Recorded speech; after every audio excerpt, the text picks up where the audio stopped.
Hey everyone, my name is Catherine Etienne and I teach fourth grade in Spring Branch ISD. I joined One Houston because I believe a lot more can be done to ensure that all students are getting a quality education, one that they deserve. And I'm super excited to be working with a group that works in stride with the community in order to accomplish that.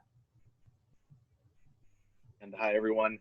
I'm David Lopez. I'm a school administrator at Yes Prep Northbrook High School. And I joined Houston because classroom teachers, I believe, have the largest impact on students' lives. And making sure that everyone's voices are heard um, is essential for progress in Houston schools. So, like Kelly mentioned, food access for students has been on um, the forefront of everyone's minds, or was and is on the minds of families and communities across the city. So we're going to spend about 15 minutes to have a conversation about food access in y'all's districts. So, Trustee Butler, um, when you think about decisions around food distribution during this time, what does a school district have to consider? Hi. So one of the things that I think a school district has to consider is which communities actually need the food the most. One, two, how are those students or parents going to have access to the food, right? And three, is the food nutritional? Those are the three things that I look at as a school board trustee making decisions, well, as it relates to food access. Thank you. So I hear like prioritizing specific groups of people and how to distribute that food. What do you personally think about as you see the plans from your district for food distribution? So far we've actually gone and changed the food sites. So we picked a few schools at first. We tried it there. We didn't get the numbers that we thought we wanted to see. And then I started hearing conversations from parents who said, well, I can't get there because I'm a single mom, I'm pregnant, I've got two small kids. How do I get food? Right? Right. So how would you service my needs? So one of the things that I started doing was asking as a district, you know, representative is, so how can I get food to them? And one of the things that I asked our nutrition department was, so can I pick up more than one bag? So then I can take 4 or 5 bags and drop them off to families. And so I went and reached out personally to a group of friends and said, hey, can each one of us pick up 5 or 6 bags and drop them off to those kinds of pregnant moms or those young teens, that we know that physically can't get there. And then we looked at that as well for like our elderly and even our disabled students. How do they get service? So for me personally, it is more about making sure that every kid has food, but not even just every student, but that every person has access to food. So I'm really happy about our district, not just feeding just our students, but feeding anyone that shows up to the door can get a meal. And so it's breakfast and lunch, same bag, and we feed you between 9 and 11, and it's at 5 or 6 different sites. But it's really easy to get in. We've been even giving out like some Doritos. So Frito-Lay has donated some Doritos. We've gotten the food bank now to give us some boxes, so you're not just getting just your one meal, for that day, but now here's something extra to take home. So I'm really excited about what our district is doing. Thank you, Thank Trustee you, Butler. Trustee Butler. Trustee Hernandez. Last weekend, HISD, in partnership with the Houston Food Bank at Energy Stadium, gave out 90,000 pounds of food to 3,000 families, and there were still thousands more in line that were unable to receive support. So this is incredible, both the need for food in our community and the system that was set up by the district. Other districts across Houston are also doing similar things. When you think about the process and structure, what does this mean for Houston families?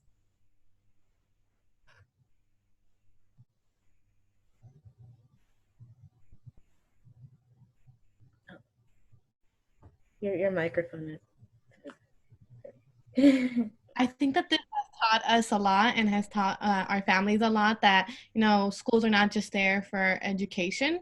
Schools are there for other types of resources as well. And this crisis has taught us that one of those big resources is food, and that society knows that well now, right?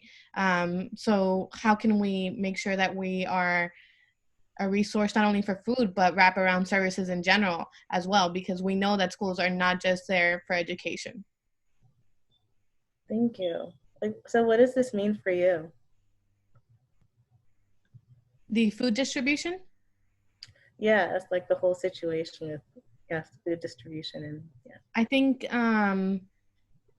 definitely in terms of HISD, I believe that we should be looking into how we are providing our wraparound services in general, right? We know that we have been trying to increase the number of wraparound services during the regular school year, during regular times. But this means how do we make sure that we increase and make sure that we are reaching every student that is in need, right? Making sure that we're gathering that data to begin with to make sure that we know who we should be reaching out to and how the best way to reach out to them is, right? Because like Trustee Butler said, not every family, not every situation is going to be every person is going to be able to go and be in line at NRG for hours on end. So how do we reach those students that and those families that are not able to do that?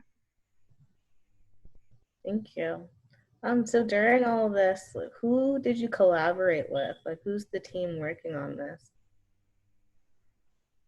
So HISD is collaborating with the Houston Food Bank. And, I'm sure that NRG collaborated with HISD as well. The administration is the one that works most, does the what or the how. They are the ones that do the how, so they are the ones putting it all together. Okay, thank you. And so what is the policy around food distribution? The policy that I know of for food distribution is to be as safe as possible, right? Making sure that all the staff that's working has the proper PPE and is taking the proper social distancing measures available. I know HISD is working with the food bank with that to make sure that everything is the way that the CDC is recommending for now, and that we're getting the food to students. I know one of the things that Trustee Butler also mentioned was that they are donating some food boxes from the food bank. HISD decided to partner with the food bank because that way we are able to distribute food to families in general, and not specifically only to students in the district. And so we are giving out boxes of food or bags of food so that families are able to go home and cook their meals, and not necessarily have a pre-cooked meal for them.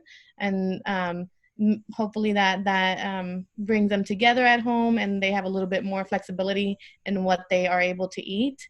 We also have an emergency constraint around food, which we are hoping to pass. I believe this coming Monday. The constraint we are, if it passes, then it will. The district will continue food distribution until August 1st. I believe that's the date, if not August 31st. Can you? Do you know what the date is, Trustee Yessica? It's either there are some constraints that are June 1st, and there are some that are through the summer and August. I believe the food distribution would be through the August timeline. Oh, thank you. I mean, that may have like answered already this question, but in addition to the constraint, is there anything else you would want families to know, like related to this problem?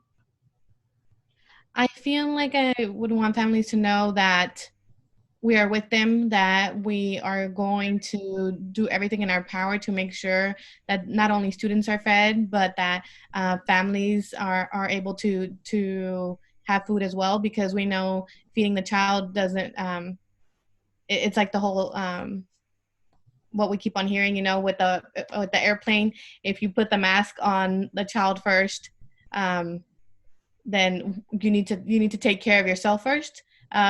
So we want to make sure that all families are taken care of. Thank you, Trustee Hernandez. Trustee Yessica, we just like Trustee Hernandez mentioned, um, what or Trustee Hernandez mentioned wraparound services.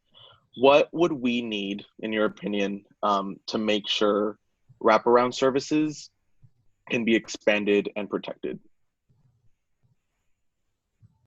Absolutely. So one of the things that the board had before this crisis came to be, the pandemic came to be, was an emphasis on wraparound service, providing wraparound services across the entire district. By 2021, every single school in HISD should have a wraparound service specialist, right? So that's something that was in the works as ahead of time. What we need to do is make sure that this is exacerbated. So anybody, and from my understanding too, anybody that is there is an all hands on deck approach to reaching out to our kids first of all, right? But identifying really what their needs are and helping expand the wraparound service specialist opportunities to more schools right now. We do have to get a check on that, and that is something that's going to be part of our updated constraints as well. I mean, it's really, really important that we're able to help families get what they need, provide the supports that they need, and mobilize so that they can continue to get nutrition on the table and SEL support so that they can remain healthy. And then obviously we need to address the technical divide, which I think we're going to talk about momentarily. Great, thank you. And to confirm, if Trustee Villaseca can answer this one, and then Trustee Butler for your district, after the school year is over, I think you already mentioned this for HISD, but will the meal distributions continue into the summer? Yes, I believe so. We're going back, and we will push, at least question that of the administration when we have this conversation on Monday, right? I think it's really important. There's so much food insecurity before the pandemic, and now that the pandemic is here and the unemployment rates are continuing to increase on the daily, like we really need to make sure that we monitor it, because there is some additional funding coming in through the federal government and CARES that will help us to continue to provide and address things such as the nutrition piece, technology, and other things to make sure that our kids, when they do return to school, and who knows, it may be still in this redefined kind of fashion, but that they're able to get the supports necessary to make up for some of this, some of the lost time face to face. Hi, Thank and you. Alif, yes, we're looking at the same situations as HISD. We're looking at the federal funding, the CARES Act, as well as some of our other business partners. We partner with Citgo and Shell and some of the big oil and gas companies. And so obviously, like right now, they're having their own issues, given the economy. So we are really, trying to see how we can pay for that in our budget. Is it going to come from local funds? Can we get some private donations? So all of that is still up in the air, but I know that our district, just like HISD, that we've continuously made sure that our students and our families have meals, whether it be partnering with the city of Houston through summer meals programs or just with other private partnerships. So I know I can speak very well that I'm confident that we'll make sure that kids still get fed, whether it be school year or in the summer. All right. Thank you all so much for this conversation on food access.